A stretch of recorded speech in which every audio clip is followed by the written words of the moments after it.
¿Cómo están? Bien. Vamos a continuar con este grupo de estudio. Estamos estudiando Esdras.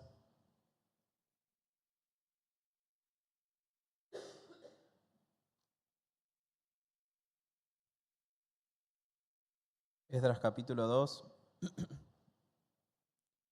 Vamos a estar estudiando versículos 59 al 70. ¿Alguien perdió el DNI alguna vez? Qué bajón, ¿no?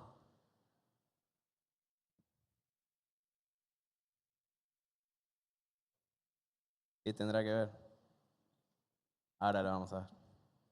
Vamos a orar y pedirle al Señor que nos guíe, que nos hable en esta noche. Amén.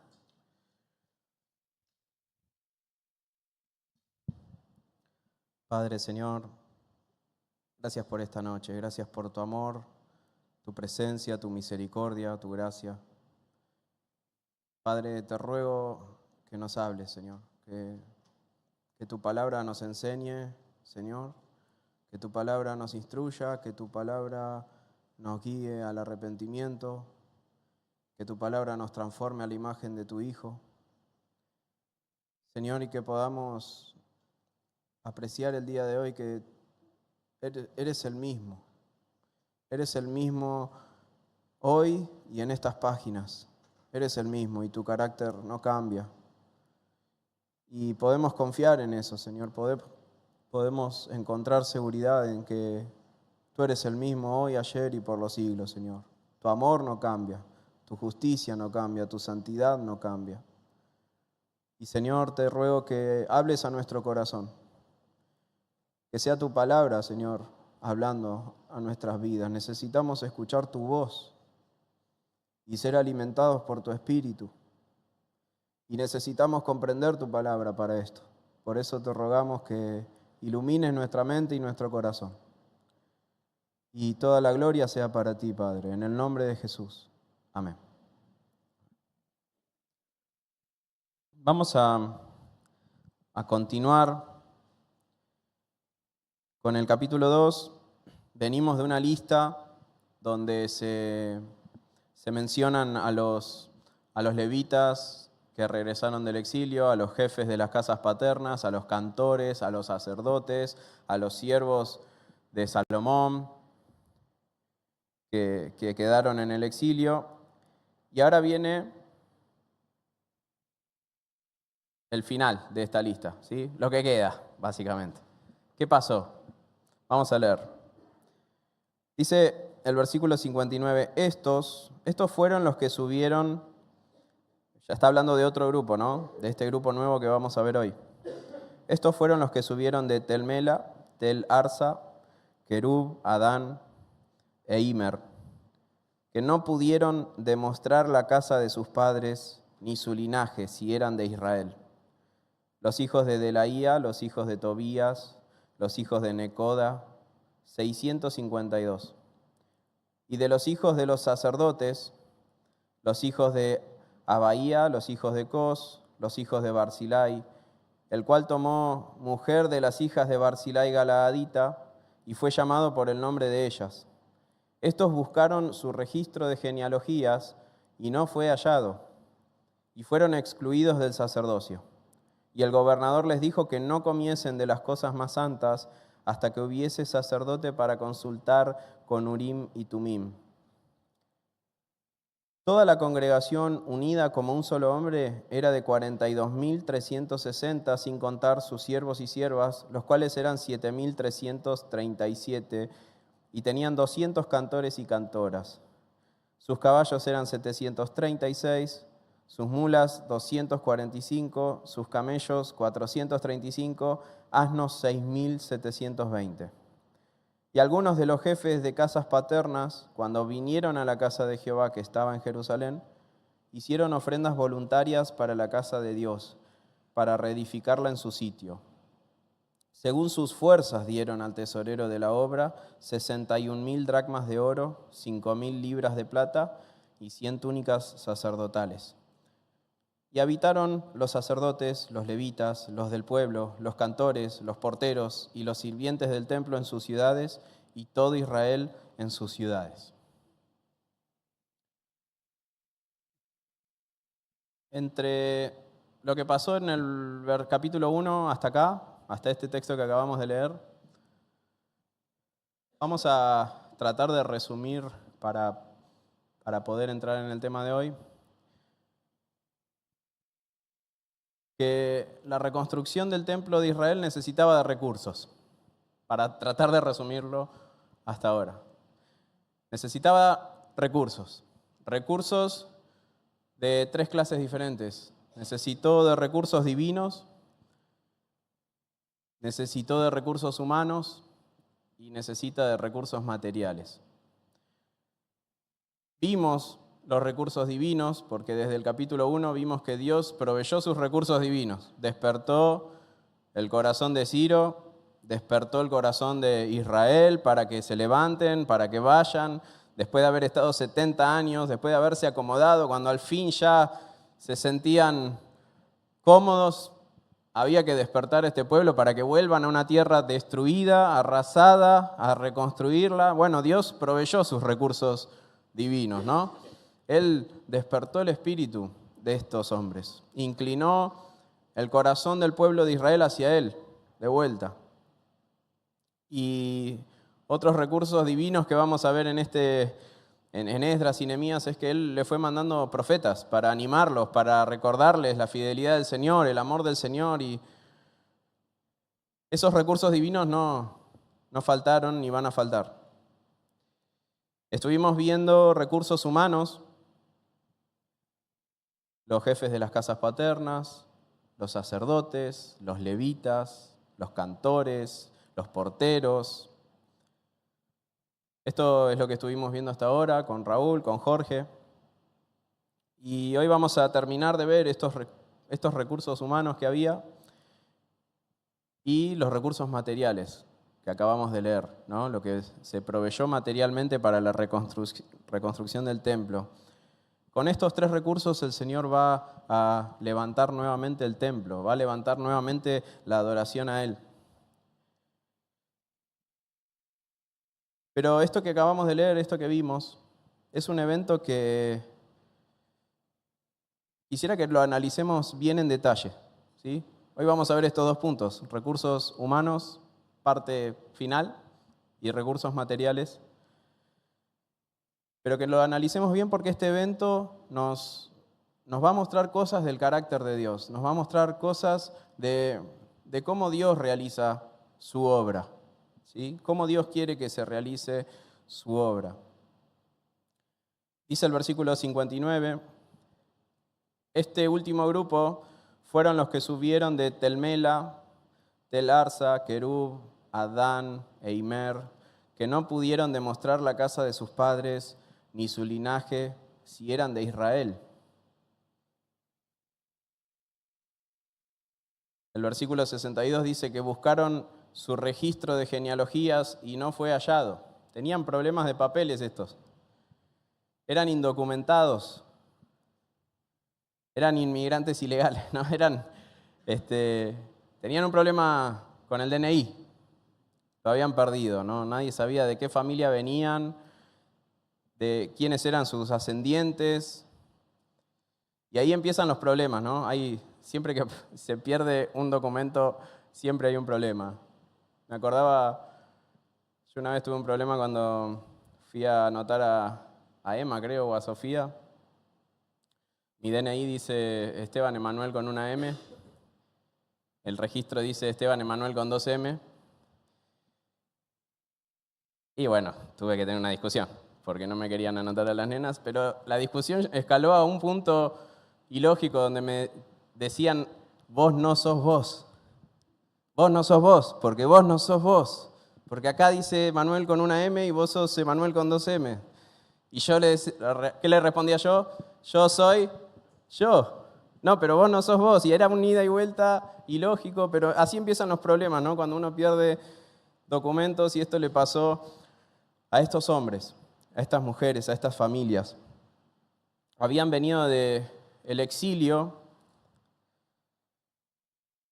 Vinieron de aldeas pobres. Imagínense que era dentro de Babilonia, venían de las aldeas más pobres de Babilonia.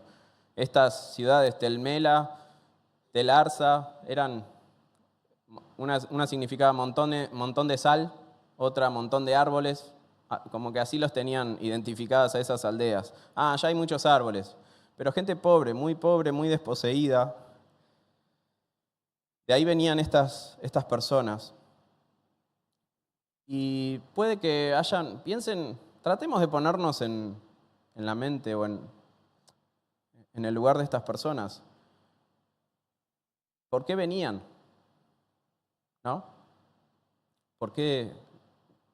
Ustedes me van a decir, ya sé, estuvimos estudiando, Dios despertó el corazón de ellos. Bueno, pero ¿qué usó Dios para traerlos, ¿no? Dentro de sus corazones?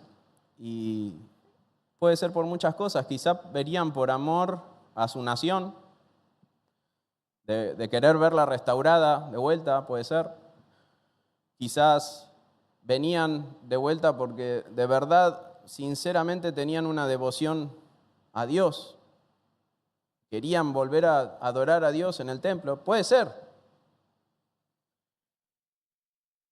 Quizás estaban en la pobreza extrema en Babilonia y dijeron, volvamos, por lo menos si vamos a ser pobres, volvamos a nuestra tierra y busquemos un mejor futuro. También puede ser. Y se volvieron con todo el grupo de exiliados. Cualquiera de no juzgo ninguna de las razones. Puede ser que hayan venido para buscar un mejor pasar económico dentro de donde estaban. No los juzgamos, pero sí este hecho nos revela cuestiones acerca del carácter de Dios. Y estos hombres que no podían demostrar su linaje, estas familias que no podían demostrar de dónde venían, no tenían su registro genealógico por el motivo que fuera. Quizá arrasaron sus casas, las prendieron fuego en la guerra. Si llevaban un registro escrito, quizá se perdió. Quizá no. Lo menos probable es que no hayan tomado ningún registro. Los judíos tomaban registros de quiénes eran sus padres, sus abuelos, sus ascendientes, pero también podría ser una posibilidad que no le dieron tanta importancia al registro genealógico porque estaban cómodos en su nación, todos sabían quiénes eran, entonces no tomaron registros. Pero lo particular de estos hombres que acabamos de leer es que ellos no estaban viniendo del exilio diciendo nosotros somos de la tribu de Zabulón o somos de la tribu de Judá inclusive. ¿Qué decían ellos? Ellos decían que que eran sacerdotes. Ellos decían que descendían de Leví. Pero más específicamente, descendían de una de las familias de la tribu de Leví, que era la tribu de Aarón, que era la única familia que Dios designó para ser sacerdotes en el templo. Dios había designado a la familia de Aarón como una dinastía de sacerdotes que siempre iban a servir en ese ámbito dentro del pueblo de Israel. Y ese era el título que ellos reclamaban, sin papeles. Si hubiesen dicho somos de la tribu de Dan, y no pasa nada. Pero estaban reclamando ser sacerdotes. Y bueno, la semana pasada, si se acuerdan, Raúl nos comentó cómo a los fines prácticos, el día a día del sacerdote, la vida cotidiana del sacerdote era prácticamente un carnicero, un parrillero, ¿sí? Un parrillero religioso. Y es cierto, se la pasaban trabajando de esto, de matar animales, cocinarlos como una ofrenda al Señor. Imagínense toda la escena, ¿no? Parte de esa ofrenda se quemaba por completo para Dios. Los chinchulines, la molleja, la grasa, todo eso se quemaba para Dios hasta el final. Parte de esa ofrenda se la llevaba el sacerdote, ¿sí? El pecho, el muslo, generalmente del animal. Y el resto del animal que se cocinaba, se asaba, era para la persona, el judío que trajo la ofrenda. Generalmente el ritual constaba, sí, de un sacrificio, pero se completaba con una comida, con el comer. Era como una especie de Dios y yo ahora estamos en paz y podemos comer juntos. Podemos sentarnos en la misma mesa y comer con nuestro Padre. Nos reconciliamos. No sé si alguna vez, hoy Jorge habló sobre esto, ¿no? De no aborrecer, de reconciliarnos unos con otros. Hermano, si usted se tiene que reconciliar con alguien, hágale una cena. Es el mejor ámbito, es el mejor escenario para reconciliarnos, ¿no? Y así pasaba en el pueblo de Israel. Venía la persona con su pecado, sacrificaba, ¿sí? Sacrificaba el animal, moría, pero ese animal no es que se quemaba, se asaba y después se le daba a la persona y esa persona con su familia lo comía a la puerta del tabernáculo como un símbolo de estamos en paz con el Señor, podemos comer juntos ahora.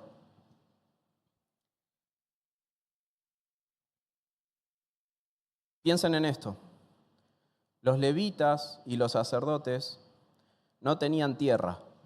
Ellos no podían poseer tierra.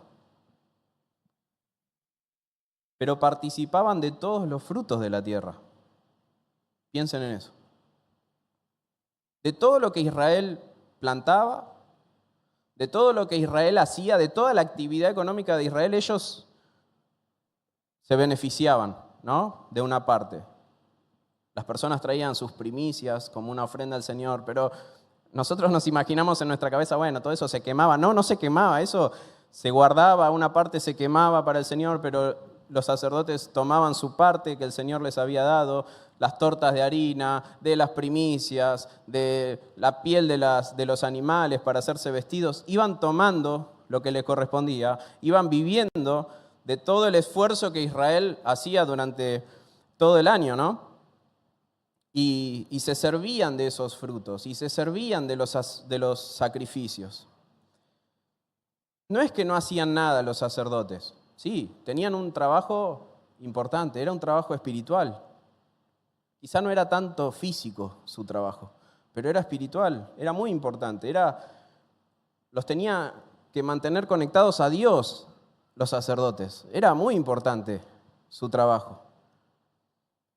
Entonces no dedicaban su tiempo y su vida a labrar la tierra, a criar ganado, a comerciar. No, estaban abocados a la adoración, a la intercesión del pueblo para con Dios, al enseñar la ley, a enseñarle sabiduría al pueblo, a juzgar entre una cosa y la otra, darles nortes morales al pueblo a través de la ley constantemente. Es decir, ellos no plantaban, no labraban, no criaban ganado, no comerciaban, pero todo eso les llegaba. Les llegaba a ellos.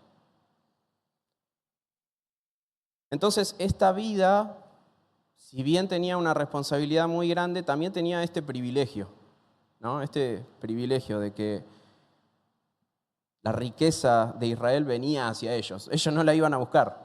Venía la riqueza de Israel, venía la comida todos los días, venía la comida, todos los días venía todo lo que necesitaban.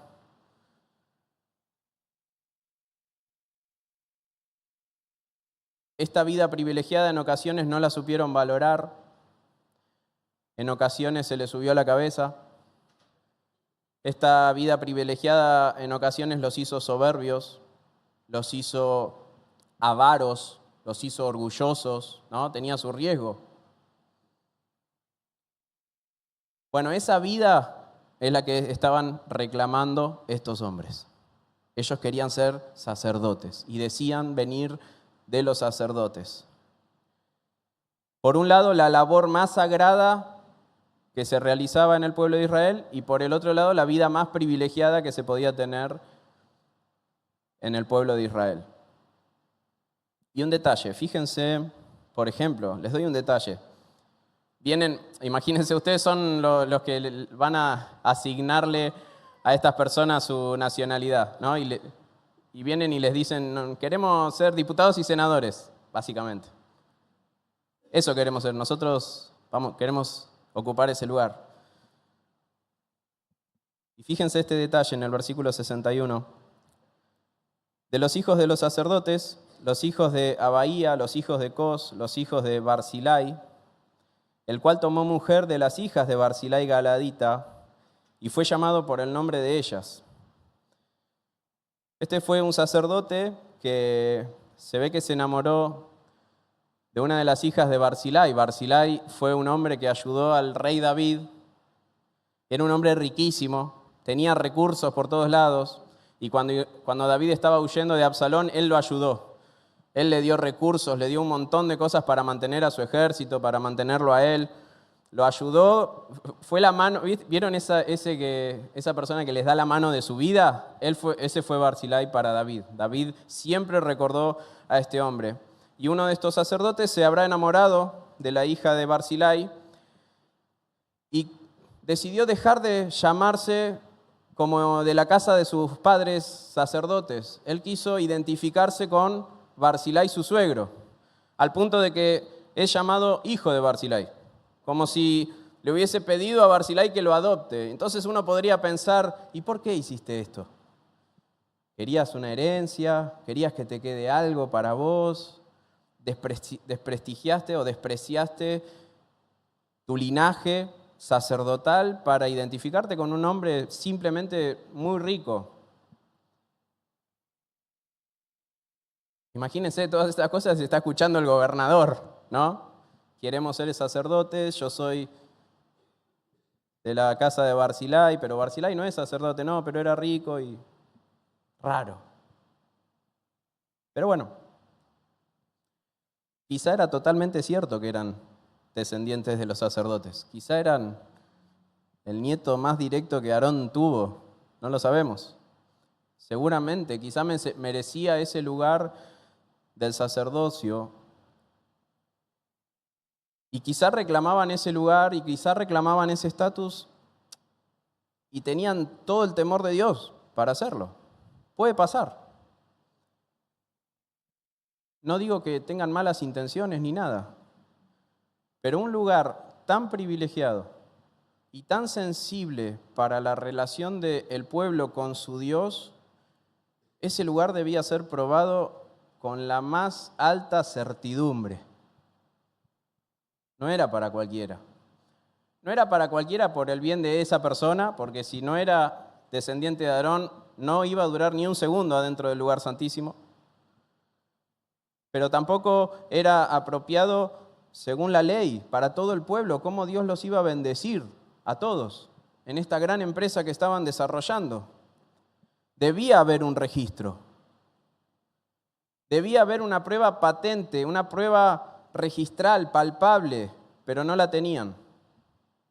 Dice el versículo 62, estos buscaron su registro de genealogías y no fue hallado, y fueron excluidos del sacerdocio.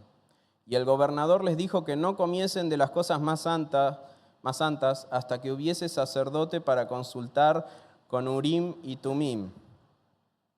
Urim y Tumim no son dos gemelos que andaban por ahí, son Urim y Tumim.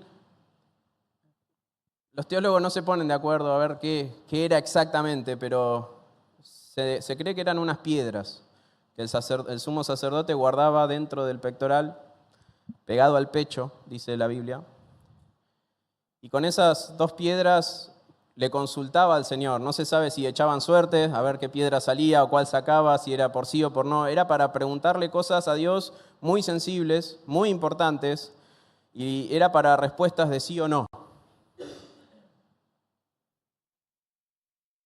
Entonces el gobernador no les permitió ser incluidos en el sacerdocio, no les permitió comer de estas cosas santas ni participar de estas cosas santas de las que hablábamos, hasta que alguien pueda consultar, hasta que un sacerdote pueda consultar con esta forma de Urim y Tumim.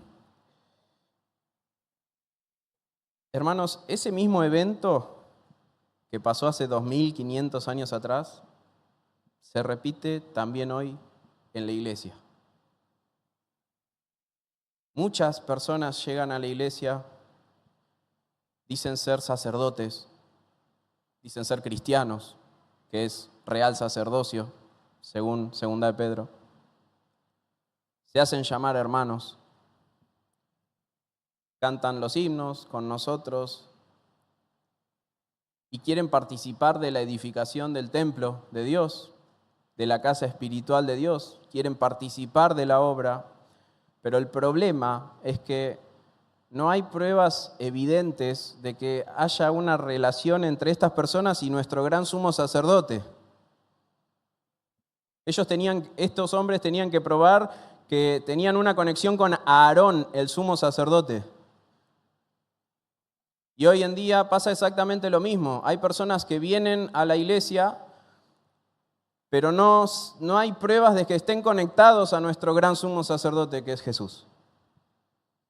No hay pruebas de que el sello de Dios, que es el Espíritu Santo, esté en sus vidas. No hay pruebas. No se ven los frutos.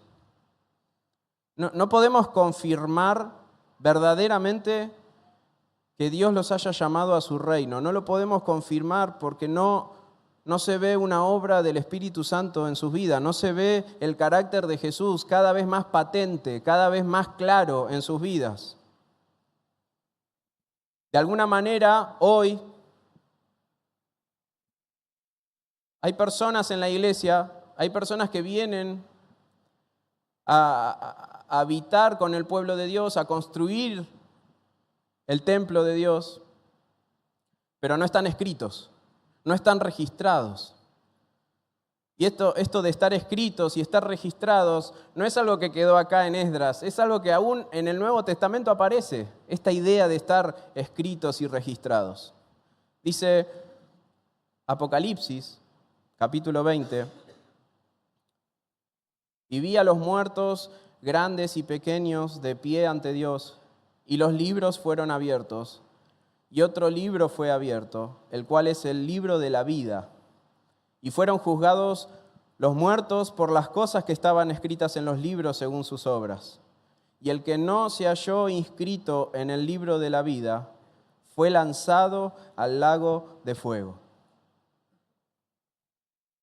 Jesús mismo les dijo a sus discípulos en Lucas 10:20, no se regocijen de que los espíritus se os sujetan, sino regocíjense de que vuestros nombres están escritos en los cielos. Yo sé que leemos estos textos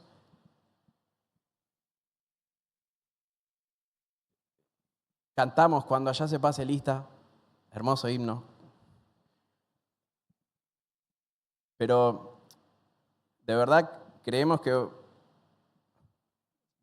se nos va a pasar lista o hay libros en el cielo, o de qué están hablando estos textos.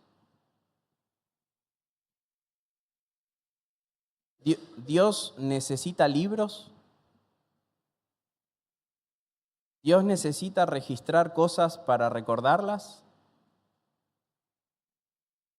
Piense, estamos estudiando, este es un grupo de estudio. ¿El Dios omnisciente debe fijarse en un libro si está escrito nuestro nombre? Yo creo que estas expresiones nos hablan de que el Dios que todo lo sabe, que no necesita un libro, tiene un compromiso inamovible con nosotros. Como si ese nombre estuviese registrado en los cielos y nada va a cambiar nuestro destino. Él tiene un compromiso inquebrantable con nosotros. Él conoce nuestro nombre. Él ya sabe quiénes somos. Él nos escogió. No es que, lo anotó y después necesita volver a este registro para recordarnos. No, Él nos conoce de una forma tan profunda, de una forma eterna nos conoce, de una forma infinita, porque Él nos escogió. Él escogió salvarnos. Estas expresiones de que estemos escritos en los cielos o que nuestro nombre está escrito en el libro de la vida, es para mostrarnos la seguridad completa que tenemos de nuestra salvación. Nuestro nombre está escrito. Podemos asegurarnos, podemos estar completamente seguros de que nuestro Dios va a venir por nosotros. Él nos conoce, Él nos escogió, Él registró nuestro nombre en su corazón. Dios no necesita un libro para saber si somos salvos o no. Ya lo sabe Él, Él lo determinó así. Él no necesita un libro para recordar las cosas que hicimos en nuestra vida. No va anotando, hoy Esteban, querido diario, se levantó, hizo esto, hizo aquello. Él ya sabe todo. Es una expresión para mostrarnos que nuestro Dios lo sabe todo. Todo está registrado en su mente eterna e infinita. Inclusive nuestro nombre. Nuestra seguridad, nuestro gozo no deberían estar en si mi nombrecito está escrito en algún registro de alguna oficina en los cielos. Esta es nuestra confianza. Miren, 2 de Timoteo 2:19, el fundamento de Dios está firme, teniendo este sello. Conoce el Señor a los que son suyos. Él te conoce. No vas a llegar al cielo y vas a decir, para vos, para. No. Hola Leo, te estaba esperando. Él ya te conoce, sos de Él. Somos suyos. Nuestra seguridad descansa en eso. Él nos escogió y Él nos conoce. Él nos ama con un amor eterno, como si estuviésemos registrados en su corazón. ¿Qué significa estar registrado en el libro de la vida? ¿Hay un libro y está mi nombre ahí?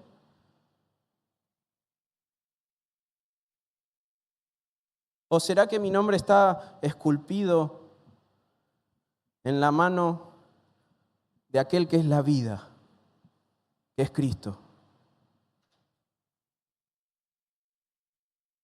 Hermanos, si somos de Él, si somos de Cristo,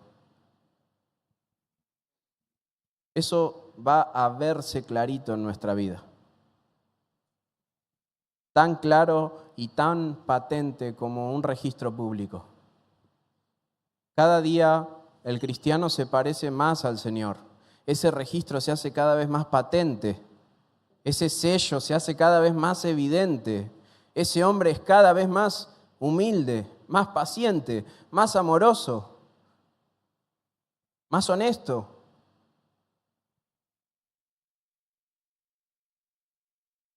Observe a ese cristiano en su trabajo, observe a ese cristiano en su intimidad, observe a ese cristiano con su familia, observe a ese cristiano de vacaciones, incluso observe a ese cristiano después de pecar y va a ver la obra del Espíritu Santo en su vida.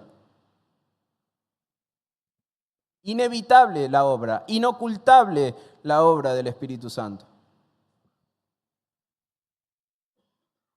Ese es nuestro registro, ese es nuestro DNI, ese es nuestro sello. Eso es lo que nos dice de qué familia somos, de qué linaje somos. Somos de Cristo, somos de Él.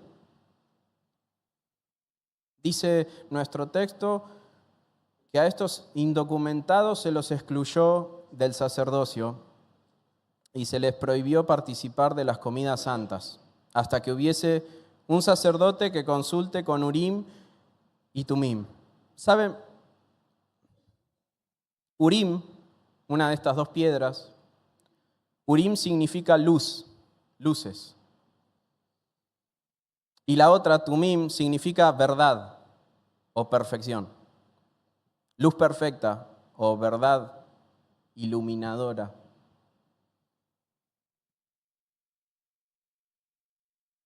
Nuestro Señor Jesús es el Umim. Él dijo, Yo soy la luz del mundo. El que me sigue no andará en tinieblas, sino que tendrá la luz de la vida. Él es nuestro Umim.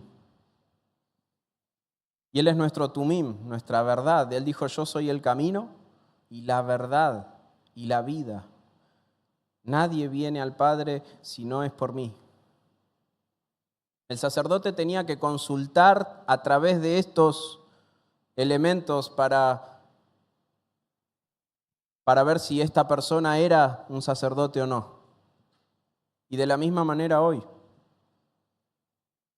Nosotros miramos a través de Cristo, Él es nuestro modelo. Somos como este sacerdote que tenía que consultar con el Umim y el Tumim. Bueno, nosotros miramos a Cristo y a través de su carácter, a través de Jesús, examinamos el carácter de los hombres. A través de Jesús examinamos la vida de todos nosotros. Nos examinamos unos a otros a través de Jesús para ver si somos lo que decimos ser, somos cristianos o no.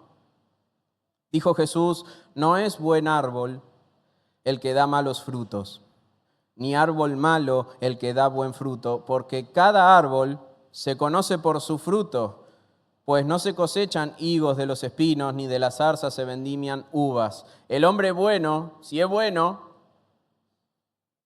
¿qué va a salir de su corazón? Bondades.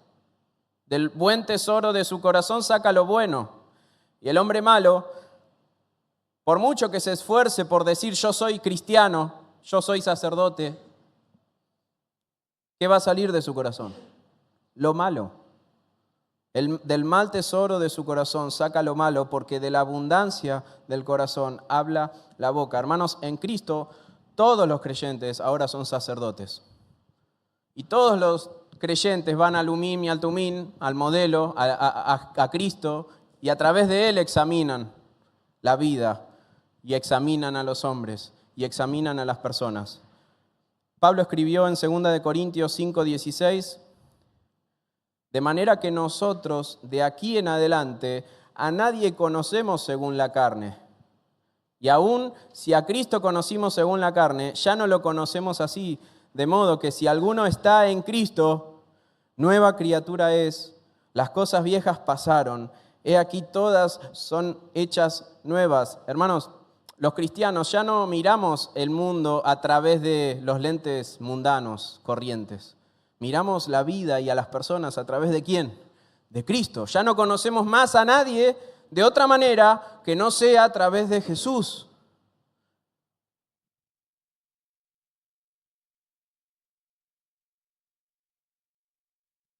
Quien no pudo demostrar su sacerdocio quedó excluido de su participación. Y de la misma manera es en la iglesia de Jesús.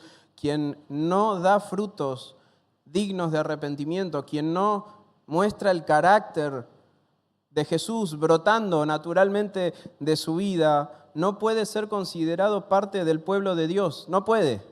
Esto es tajante. Yo sé que es como rígido lo que estoy diciendo, pero no nos engañemos más. No puede ser incluido en la comunión de las cosas santas de Dios alguien que no refleja a Cristo, alguien que no se le cae nunca ni un fruto, no se le ve nunca ni un fruto.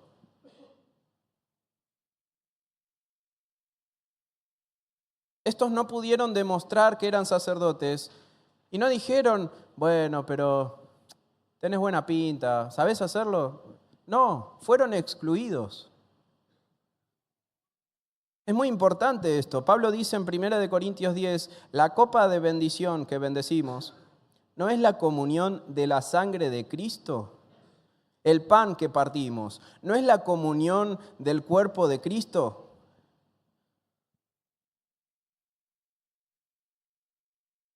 ¿Cómo alguien que no es parte del pueblo de Dios participa de estas cosas santas?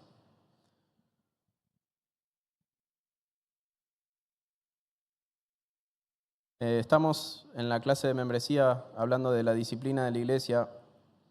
Les voy a spoilear a los que están en la clase de membresía. Pablo escribe en 1 Corintios capítulo 5, versículo 9, les he escrito por carta que no os juntéis con los fornicarios. No absolutamente con los fornicarios de este mundo, o con los avaros, o con los ladrones, o con los idólatras, pues en tal caso os sería necesario salir del mundo. Cohete, astronautas. Más bien les escribí que no os juntéis con ninguno que llamándose hermano fuere fornicario, o avaro, o idólatra, o maldiciente, o borracho, o ladrón. Con el tal ni aun comáis. Porque ¿qué razón tendría yo para juzgar a los que están fuera? ¿No juzgáis vosotros a los que están dentro?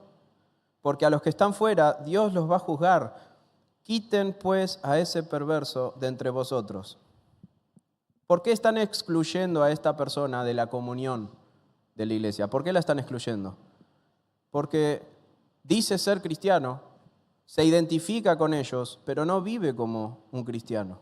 No vive como un verdadero creyente. Su vida no refleja el carácter de Jesús. Entonces la iglesia no puede compartir la comunión con ellos. Ni con el tal ni aun comáis. Es duro, lo sé.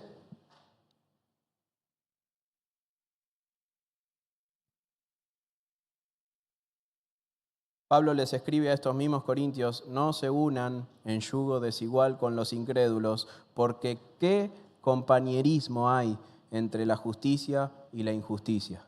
¿Qué compañerismo hay entre el templo de Dios y los ídolos? ¿Qué compañerismo hay? Ninguno.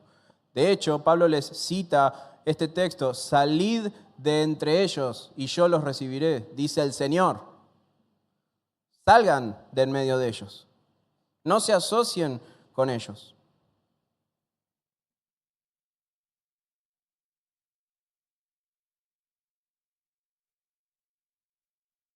Pero además, este hecho que leímos encierra otra enseñanza para nosotros.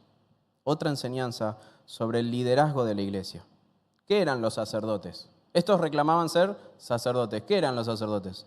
Líderes del pueblo de Israel. Estos hombres querían participar del sacerdocio, pero no cumplían los requisitos para ello. Por lo tanto, fueron excluidos.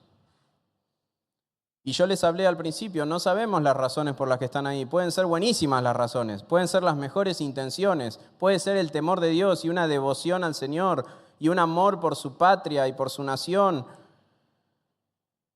Pero las intenciones no eran suficientes. No eran suficientes sus capacidades, no era suficiente su carisma, ni sus conocimientos, ni su sabiduría.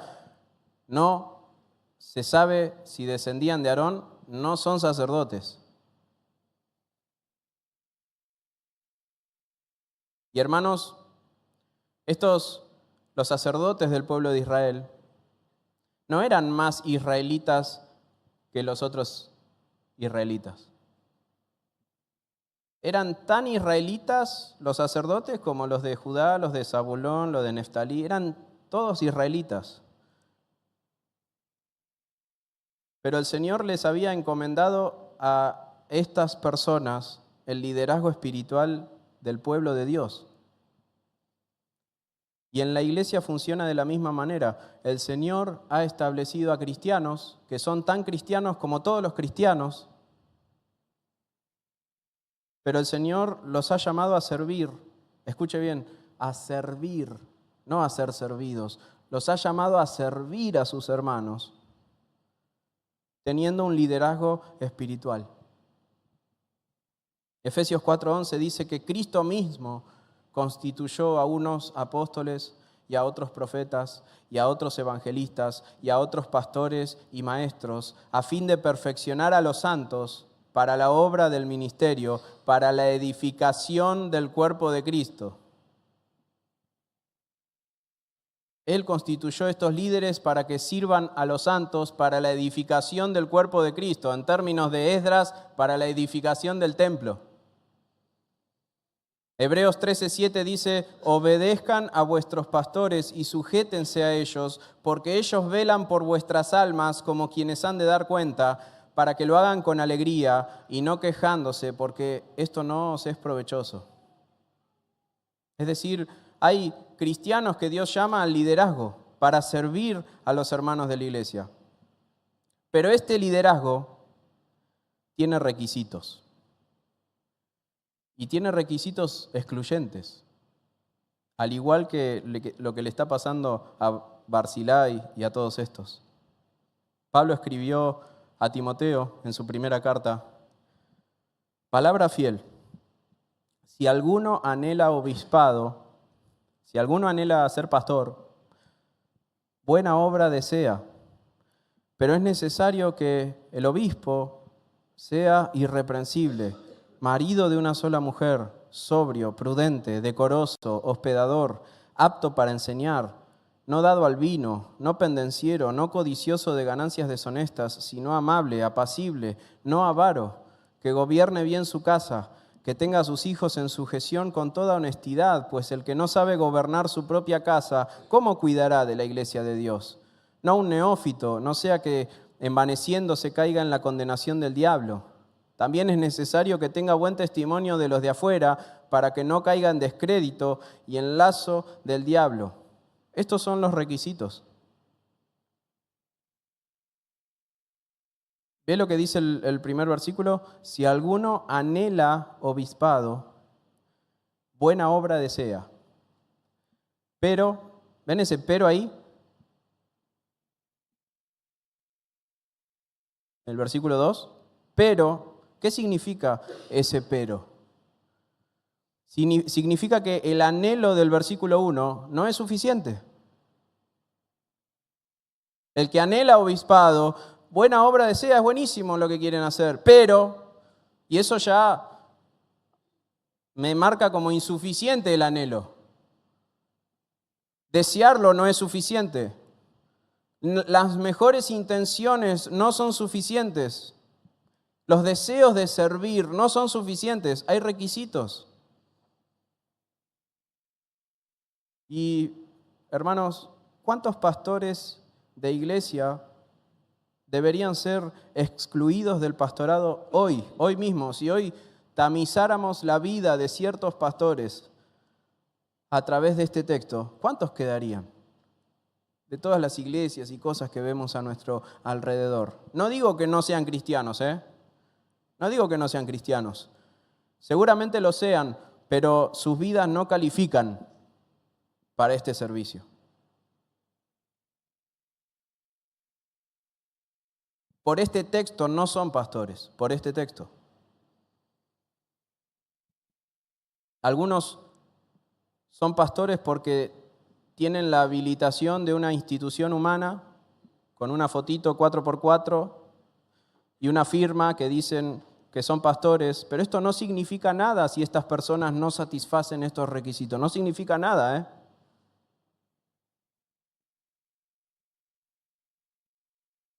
Pero hay casos más terribles, hermanos, todavía. Porque puede ser que haya algún cristiano descalificado ocupando este ministerio. Ese es un problema. Pero el peor problema es cuando hay impíos ocupando estos ministerios. Impíos declarados. Y hay impíos declarados que anhelan estos servicios y estos ministerios. Y esos son los peores. No los descalifica sus acciones, los descalifica su alma misma. Están perdidos en sus pecados, están camino al infierno, pero ostentan y pretenden los liderazgos de las iglesias. Van camino al infierno, pero pretenden el liderazgo de las iglesias. Y esto no es nuevo. Judas escribió, porque algunos hombres han entrado encubiertamente, los que desde antes habían sido destinados para esta condenación, hombres impíos, que convierten en libertinaje la gracia de nuestro Dios y niegan a Dios, el único soberano, y a nuestro Señor Jesucristo.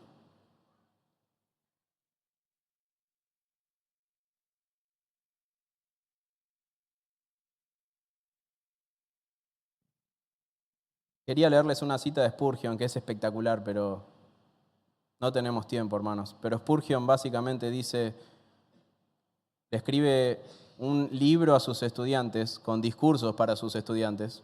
Y el primer discurso, lo primero que Spurgeon le dice a sus estudiantes es, ¿van a ser predicadores del Evangelio? Asegúrense de ser salvos. Lo primero que les dice.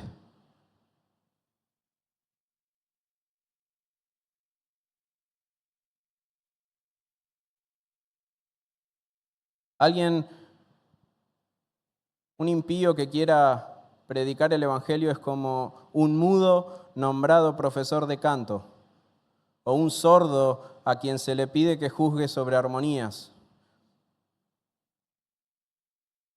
Es como un ciego que quiere dar clases de óptica. Y así sigue Spurgeon. Es una contradicción. Pretender guiar a otros a la salvación cuando esa persona está caminando hacia la condenación. Pero lo quieren así.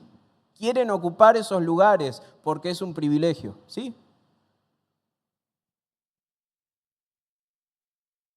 Hermanos, presten atención a esto.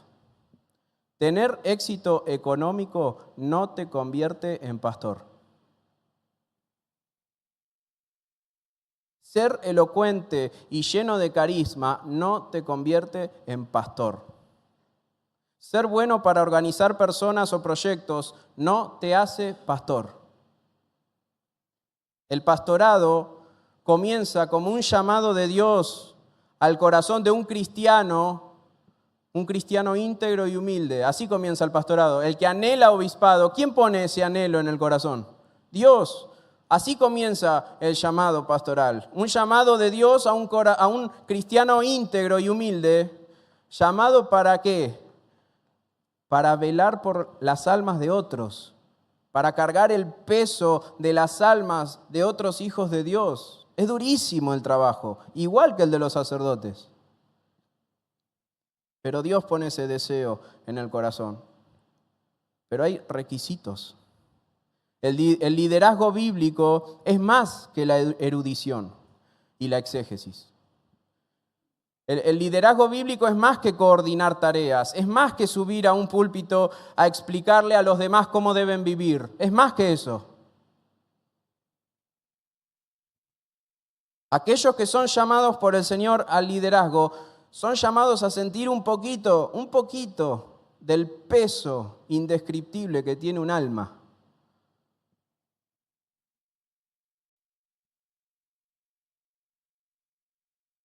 Hermanos, una iglesia bíblica. ¿Ustedes son una iglesia bíblica? Qué falta de seguridad, me preocupa. ¿Ustedes son una iglesia bíblica? Una iglesia bíblica no designa a un pastor porque es un erudito, o porque es exitoso en su trabajo, o porque tiene habilidades de administración y gestión, o porque es elocuente, o porque es fachero. Una iglesia no designa a un pastor por esto. Una iglesia bíblica debe ver claramente en ese individuo a un verdadero creyente con un vivo celo por cuidar las almas del Señor, por servir a las almas que son del Señor, aunque lo tenga que perder todo. Les digo porque ustedes van a designar pastores más adelante seguramente.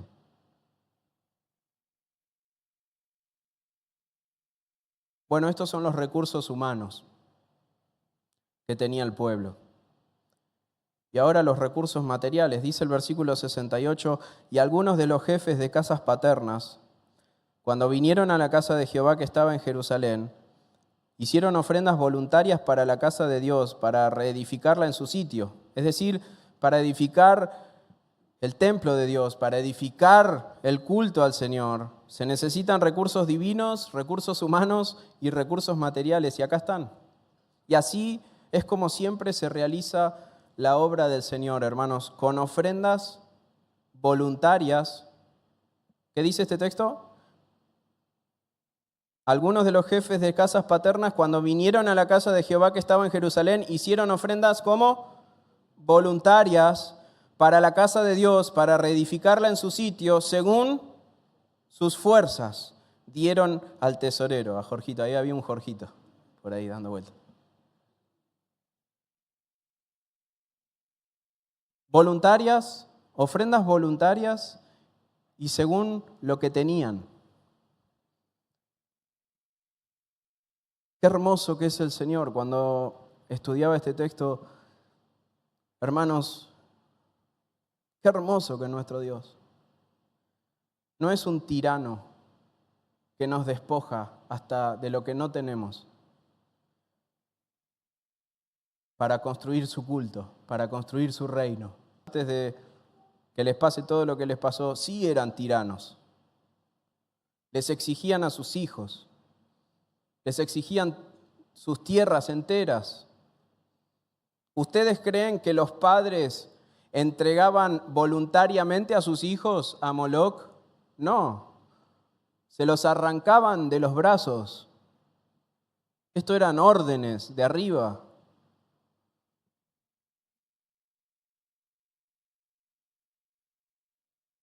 Con la excusa de adorar a sus ídolos, los reyes despojaban de tierra, de animales, de recursos a hombres y a familias enteras. ¿Se acuerdan de la viña de Nabot? ¿Se acuerdan? Pero miren nuestro Señor, miren cómo construye nuestro Señor su templo.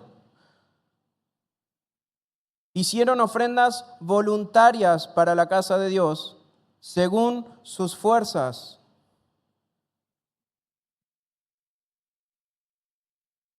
Dice 1 Corintios 16:2, cada primer día de la semana, cada uno de ustedes ponga aparte algo según haya prosperado. De lo que ganaste, separá una parte, de lo que tengas. Miren, vamos a abrirlo, este texto, si me acompañan, porque quiero que vean lo mismo que yo. 2 Corintios capítulo 8, versículo 3. Vamos a leer un texto, les voy a quemar el texto, uno de los textos del momento de la ofrenda, pero quiero que vean cómo pareciera que hasta Pablo se esfuerza por mostrar esto que les estoy diciendo, que las ofrendas siempre son voluntarias y según lo que tenemos. Miren los detalles de este texto. 2 Corintios 8:3, ¿lo tienen? Miren. Pues doy testimonio de que con agrado han dado conforme a sus fuerzas y aún más allá de sus fuerzas. Esto ya nos sorprendieron, está diciendo Pablo. Ellos pidiéndonos a nosotros con muchos ruegos que les concediésemos el privilegio de participar. ¿Alguien los está obligando? Ellos nos están pidiendo con muchos ruegos que les concediésemos el privilegio de participar en este servicio a los santos, y no como lo esperábamos. ¿Vieron esa palabra esperábamos? No dice no como lo ordenábamos. Ellos se quedaron ahí expectantes a ver qué les daban. No como lo esperábamos, sino que a sí mismos se dieron primeramente al Señor y luego a nosotros por la voluntad de Dios. De manera que exhortamos a Tito para que tal como comenzó antes, asimismo acabe también entre vosotros esta obra de gracia. ¿Cómo llama Pablo esta ofrenda? Una obra de gracia. Porque son llenos de gracia ellos, misericordiosos, compasivos. Por tanto, como en todo abundáis, en fe, en palabra, en ciencia, en toda solicitud y en vuestro amor para con nosotros, abundad también en esta gracia. No hablo como quien manda. ¿Lo ven? No hablo como quien manda, sino para poner a prueba, por medio de la diligencia de otros, también la sinceridad del amor vuestro. Porque ya conocéis la gracia de nuestro Señor Jesucristo, que por amor a vosotros se hizo pobre siendo rico, para que vosotros con su pobreza fueseis enriquecidos. Y en esto doy mi doy mi consejo, porque esto les conviene a ustedes, que comenzaron antes, no solo a hacerlo, sino también a quererlo desde el año pasado. Ahora pues, llevad también a cabo el hacerlo, para que como estuvisteis prontos a querer, así también lo estéis en cumplir conforme a lo que tengáis. Porque si primero hay la voluntad dispuesta, será acepta según lo que uno tiene, no según lo que no tiene. Pueden ver cómo Pablo se esfuerza para dejarles en claro a los corintios que esta ofrenda es de gracia, es voluntaria, es según lo que tienen. Nadie los está presionando, es porque sale de sus corazones. ¿Lo ven? Así el Señor edifica su reino. Si hay una palabra que caracteriza a las ofrendas en toda la Biblia, es esta palabra: voluntariamente. Miren, acompáñenme a otro texto. Primera de Crónicas, capítulo 29. Uy, les estoy quemando todos los textos de las ofrendas. Primera de Crónicas, capítulo 29, versículo 5.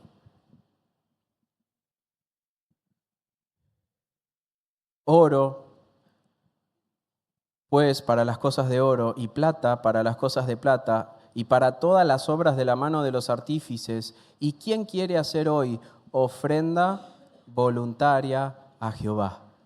Entonces, los jefes de familia y los príncipes de las tribus de Israel, jefes de millares y de centenas, con los administradores de la hacienda del rey, ofrecieron, ¿cómo? Voluntariamente. Versículo 9. Y se alegró el pueblo por haber contribuido voluntariamente, porque de todo corazón ofrecieron a Jehová voluntariamente. Versículo 14. Porque David, ¿quién soy yo? ¿Y quién es mi pueblo para que pudiésemos ofrecer voluntariamente cosas semejantes? Pues todo es tuyo y de lo recibido de tu mano te damos. Versículo 17. Yo sé, Dios mío, que tú escudriñas los corazones y que la rectitud te agrada. Por eso yo con rectitud de mi corazón voluntariamente te he ofrecido todo esto, y ahora he visto con alegría que tu pueblo, reunido aquí ahora, ha dado para ti, ¿cómo? Espontáneamente. Voluntariamente sacrificaré a ti, alabaré tu nombre, oh Jehová, porque es bueno, dice Salmo 56. Salmo 110, tu pueblo se te ofrecerá voluntariamente en el día de tu poder, en la hermosura de la santidad. Hermanos, mientras los hombres exigen impuestos, ¿el Señor qué está esperando? Nuestra voluntad. Espera nuestras ofrendas voluntarias. Mientras los hombres imponen cargas usurarias, el Señor recibe lo que cada uno puede dar. Hermanos, ustedes saben que el hombre le ha llegado a cobrar impuestos a Dios para entrar a su propio templo. ¿No se acuerdan, no? Mateo 17:24, cuando llegaron a Capernaum, vinieron a Pedro los que cobraban las 2 dracmas y le dijeron: ¿vuestro maestro no paga las 2 dracmas? Él dijo: sí. Y al entrar él en casa, Jesús le habló primero diciendo: ¿qué te parece, Simón? Los reyes de la tierra, ¿de quiénes cobran los tributos o los impuestos? ¿De sus hijos o de los extraños? Pedro le respondió: de los extraños. Jesús le dijo: entonces los hijos están exentos. Sin embargo, para no ofenderles, ve al mar y echa el anzuelo, y el primer pez que saques, tómalo, y al abrirle la boca hallarás un estatero, tómalo y dáselo por mí y por ti. Hermanos, ni a Jesús ni a Dios lo perdonamos de pagar impuestos. Es impresionante la contradicción, la diferencia entre Dios y el hombre. El hombre, siendo nadie, se adueña de otros hombres y los despoja de sus recursos Y Dios, siendo Dios, el dueño de toda la existencia, espera la disposición voluntaria de nuestro corazón según lo que tenemos. Es hermoso nuestro Dios.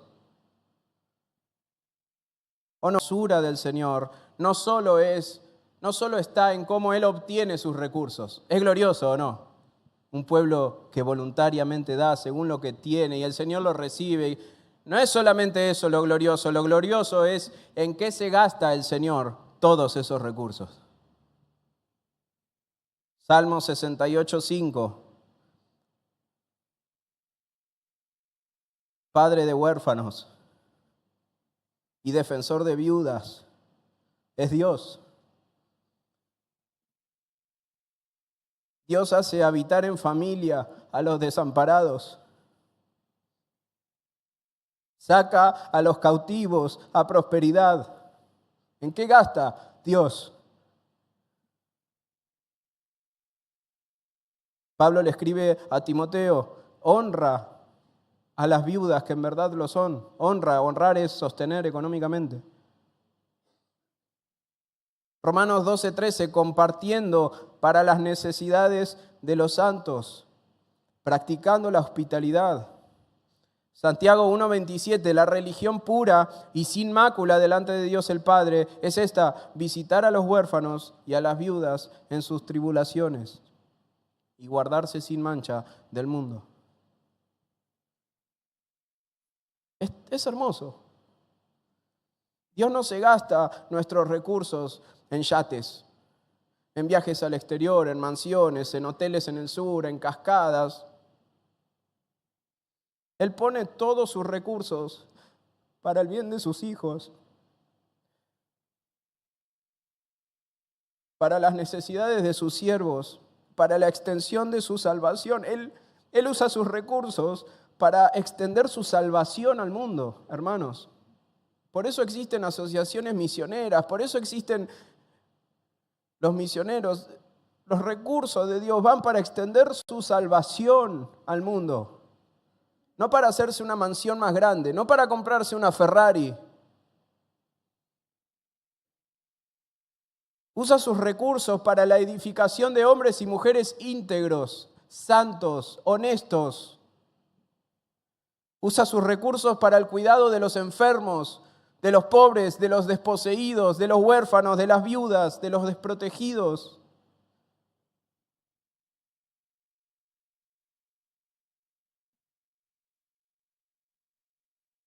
Hermanos,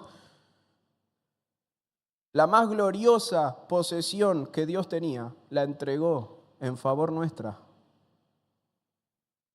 Porque de tal manera amó Dios al mundo, que ha dado a su Hijo unigénito, para que todo aquel que en Él cree no se pierda, mas tenga vida eterna. Nuestra más grande necesidad es que estábamos desprovistos de toda justicia delante de un Dios santo. Íbamos camino a la condenación y no teníamos nada para poder pagar el precio de nuestros pecados. Y Él vio nuestra pobreza, Él vio nuestra carencia, Él vio nuestra necesidad y entregó el más valioso de sus recursos para suplir esa carencia. Entregó a su Hijo. Dice Romanos 8, Él no escatimó ni a su propio Hijo, sino que lo entregó por todos nosotros. Hermanos, Dios no se guardó nada para Él. No retuvo nada para Él mismo. Él se despojó de su gloria y entregó su vida perfecta para cubrir nuestras imperfecciones. Se hizo pobre siendo rico para que en su pobreza nosotros seamos enriquecidos de toda justicia, enriquecidos de toda santidad, enriquecidos de todo perdón, enriquecidos de todo amor, bondad y gracia. Y si hay alguien en este lugar que no conoce a Dios, venga a Jesús, arrepiéntase de sus pecados y venga a este Salvador tan hermoso que se dio a sí mismo, que lo entregó todo a tu favor, para que seamos reconciliados con Dios, para que podamos volver a sentarnos a comer con Él a su mesa. Dios te bendiga.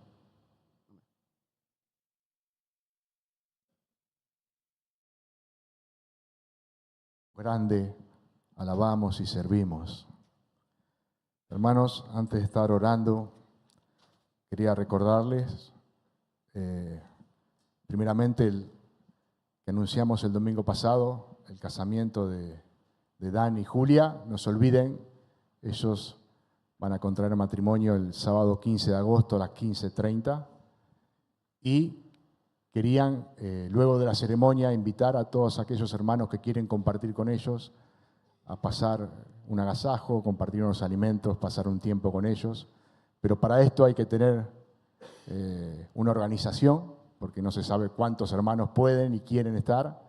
Así que Camila Recaite, la encargada de anotar, yo no sé cuántos hermanos se han anotado el domingo, pero es importante que lo puedan hacer. Por eso se está tomando este tiempo para que ellos puedan organizar bien, para cuando llegue ese día todos podamos celebrar con ellos. Amén. Así que no se olviden, aquellos que ya saben que van a estar, poder anotarse con Camila Recaite. Y el otro aviso es para el domingo, ¿no? Aquellos hermanos que están haciendo el curso de membresía. Este domingo no hubo, porque tuvimos la Cena del Señor, pero el domingo que viene continúa. Así que a las 16:45, el domingo que viene, continuamos con el curso de membresía y a las 18 el culto a nuestro Señor. Amén. No se olvide de orar por nuestros hermanos que están pasando por distintas enfermedades. Ana y Carlos, más que nada Carlitos, nuestro hermano Carlos Jiménez, estaba sufriendo los bronquios, no la pasó bien, estaba con mucha tos, estaba muy congestionado, tuvo que ir al hospital, le cambiaron la medicación, así que bueno, oremos por nuestros hermanos para que el Señor les fortalezca en este tiempo.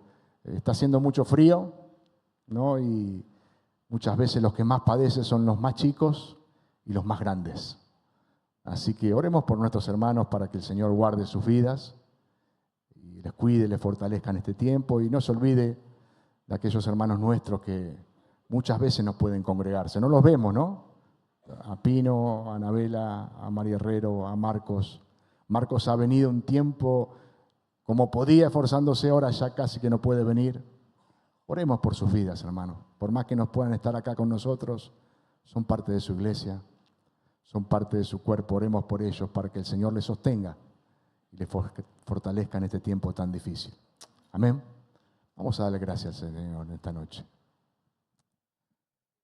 Padre Santo, gracias te damos por este día especial que tú has preparado para nosotros. Tú pensaste en nosotros cuando destinaste este día para que lo separemos para ti, Señor. Para que estemos en comunión contigo, para que estemos en comunión con nuestros hermanos y para que juntos como iglesia podamos adorarte, podamos alabarte, ofrendarte, escuchar tu palabra. Gracias porque es tan bueno y tan necesario para nuestra vida. Gracias porque en este día hemos podido recordar tu muerte y tu resurrección. Gracias porque tenemos este privilegio de ser parte de tu reino, de tu pueblo, de administrar lo que es tuyo. Ayúdanos, Señor, a que seamos responsables en el servicio de tu obra, a que lo hagamos con diligencia, con responsabilidad, con temor hacia ti, Señor, sabiendo que la iglesia es tuya, que tú eres el Señor de la iglesia. Y nosotros somos colaboradores, mayordomos de lo que tú nos has dado. Que lo podamos hacer con diligencia, Señor. Que podamos cuidarnos mutuamente. Y que en todo lo que hagamos tu nombre sea glorificado. Tu nombre sea exaltado. Y en esta tarde ponemos delante de tu presencia a hermanos nuestros que por distintas enfermedades hoy no pueden estar con nosotros, que hace tiempo que no se pueden congregar. Te pedimos por sus vidas, Señor, Que tú les sigas sosteniendo como lo has hecho hasta hoy. Que tú guardes sus corazones. Que en medio de la aflicción, del dolor, ellos te puedan mirar a ti, Señor. Y tú traigas paz a esos corazones, consuelo, esperanza. Ten misericordia, Señor. Y ayúdanos, Señor, a nosotros también a acompañarles en este tiempo, Señor.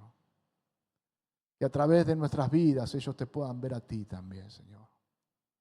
Gracias por este privilegio tan hermoso que tú nos has dado de poder amarnos unos a otros en ti, de poder cuidarnos como tú lo has establecido, de poder exhortarnos, animarnos, corregirnos en amor como tú nos has enseñado, y que juntos podamos correr esta carrera que tenemos por delante hasta el día que tú nos vengas a buscar. Gracias te damos, Señor. Te bendecimos, te honramos. Eres hermoso, Señor.